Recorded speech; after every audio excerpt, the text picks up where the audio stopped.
Қайырлы күн баршаңызға, құрметті көрермендер, каналыма қош келдіңіздер. Бүгін сіздермен өте дәмді қайнатылып жасалатын аджиганың рецептісімен бөлісемін.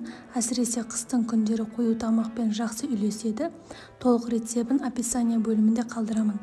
Аджиганы дайындауға бізге қызанақ, болгар бұрышы, жарты килограмм чеснокты осылай суға салып қойсақ, қабығы тез ашылатын болады. Алдымен қызанақтарымызды да ет тартқыштан өткізуге ыңғайлы болу үшін осылай 3-4 бөлікке бөлсеңіздер де болады. Осылай бөліп турап аламыз. Сонымен қатар болгар бұрышында 4-ке немесе 6-ға бөліп тартуға ыңғайлы болатындай дайындап қоямыз. Ең алдымен қызанақты өткізіп аламыз. Одан кейін болгар бұрышын өткіземіз.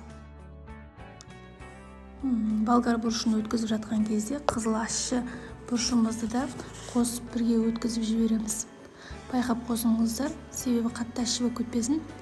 Мен 2-3 бас ащы бұрышты қолдандым. Сарымсақтан басқасының бәрін өткізіп алдық. Енді сарымсақты бөлек ыдысқа өткізіп қоямыз. Бұны араластырмай бөлек алып қоямыз, соңында қосатын боламыз. Сарымсақтан басқасының бәрін ыдысымызға салып, газымызға жаймендеп қоя бастаймыз. Қайнағанын күтеміз.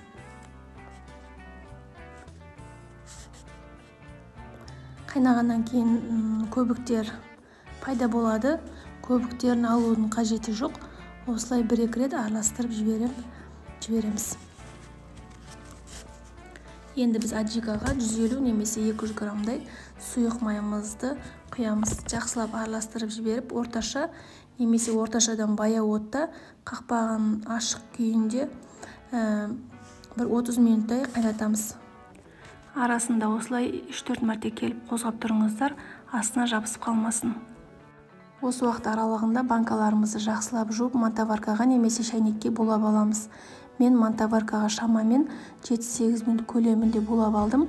Қақпақтарында міндетті түрде 3-4 минут қайнатып, стерилдеп аламыз. Шамамен 30 минут қайнағаннан кейін соңғы жағында чесногымызды салып 10-15 минут қайнатып аламыз. Жалпы қайнау уақыты бір шамамен 30-45 минуттай болады. Дәміне қарай тұз, қант дәмдеуіштерін саламыз. Дәмін көріп отырып салыңыздар. Мен 3 ас қасық қант, 3 ас қасық тұз салдым. Ұсақталған немесе ірі қара бұрыш қоссаңыздар да болады. 3-4 дана лавр жапырағында қостым. Одан кейін ұсақталып туралған петрушкамды қосып жібердім. Қоспасаңыздар да болады, өздеріңіздің талғамдарыңызға қарай. Осылай біздің аджигамыз дайын болды. Бір тағы 5-10 минуттай қайнатып, стериленген банкаларыңызға ыстықтай астын өшірмей, тез-тез құйып аламыз. Қатты сұйық емес, қатты қою емес, осындай болып шықты. Менде 6 литр аджига шықты. Егер қатты қою керек десеңіздер, тағы да бір 15 минутқа қайнатпасаңыздар болады. Осылай қақпағын жауып, бір түнге одеялға орап қоямыз. Барлығын төңкеріп, біздің аджигаларымыз дайын. Баршаңызға ас болсын. Міндетті түрде жасап көріңіздер.